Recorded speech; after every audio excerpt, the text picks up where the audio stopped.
Hi guys, welcome back to my channel.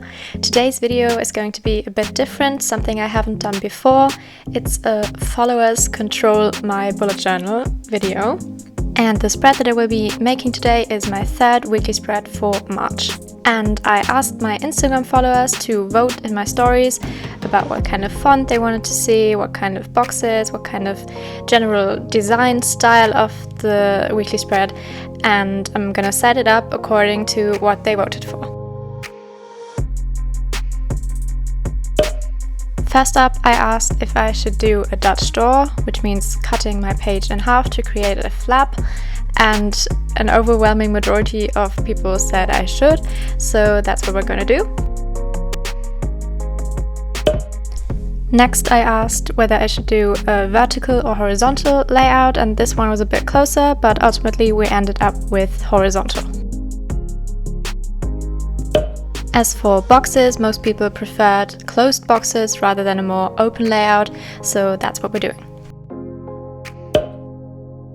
Next was the font. I asked if I should use my alphabet stamps or do brush lettering, and brush lettering won.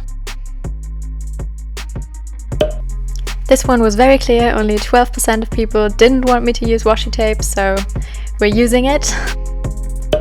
And lastly, I had you guys vote for the overall vibe of the weekly spread, and as you can see, we're doing lots of doodles. Alright, now with all those decisions in mind, I'm starting off sketching out my design for the weekly spread, and for the Dutch door, I'm actually not just cutting my page clean in half, I'm doodling my monstera leaves right in the middle of the pages, and then I'm gonna cut around the leaves. I really like doing my Dutch doors like this. It's just a little bit more interesting, and it's also a nice and more original way to incorporate your designs and your doodles and your theme into your weekly spreads.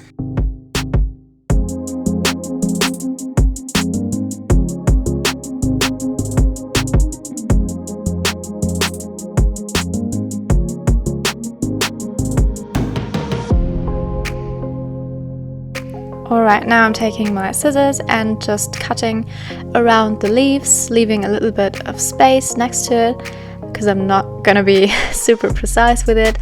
And what I'm gonna do after is flip it over and actually trace the outline of the Dutch door flap, so I know exactly where to place the leaves on the second page, so everything looks cohesive and there aren't any leaves sticking out from underneath the first flap, if you know what I mean.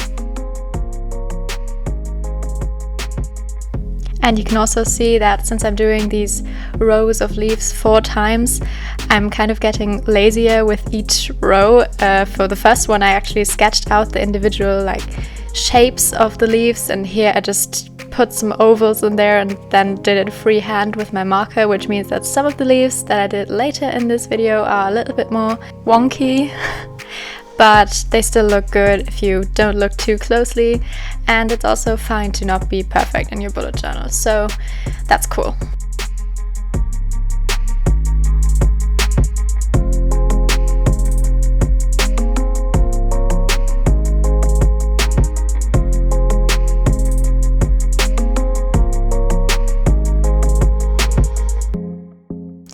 Alright, that's done. We can cross off Dutch door and lots of doodles from our to-do list, which means we can get started on the actual boxes for the days of the week.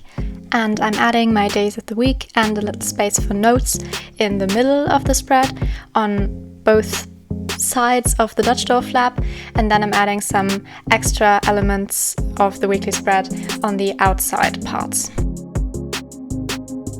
And since you guys voted for that, I'm using mostly my brush pen to do the lettering, but I do have to admit I cheated a little bit and used my stamps for the lettering of notes, because I kind of used my stamps throughout the whole setup and it just didn't feel right to leave them out of a spread completely, so I'm sorry I wasn't being completely compliant to what you guys voted, but I'm sure it's fine. And then I'm also adding some green circles in the lower corners of the boxes and adding the numbers for the weekdays with my white gel pen.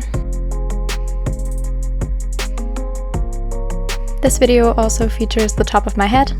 Whoops. And here I am with the forbidden stamps.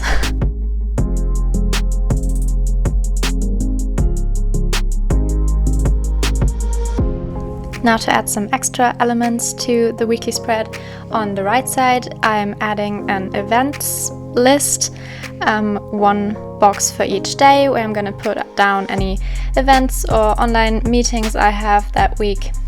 And then on the left side, you'll see me doing that in a minute, I'm doing a gratitude log, because I actually didn't do one for the whole month because I didn't have a lot of time when setting up my March BuJo.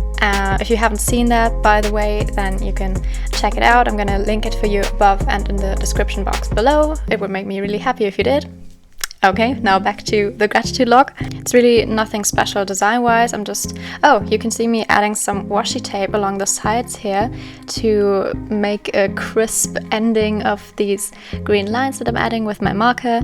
I usually don't do that, but I just thought it would be a bit more accurate if I did, and since I'm doing this on camera, I thought I'd be a model bullet journaler for once. And speaking of washi tape, of course, you guys also voted for me to use some washi tape in this weekly spread, so that's what I'm doing here. I'm adding some strips here and there.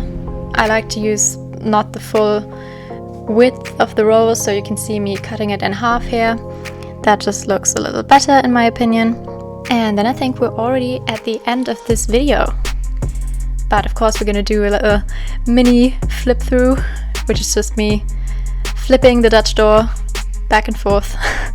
I really like how this weekly spread turned out.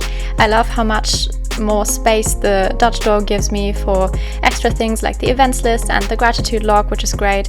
I hope I thought of everything you guys voted for, and if you think I did a good job or you just liked watching this video, then be sure to leave a thumbs up, maybe hit that subscribe button, and be sure to be back for my next video. Bye!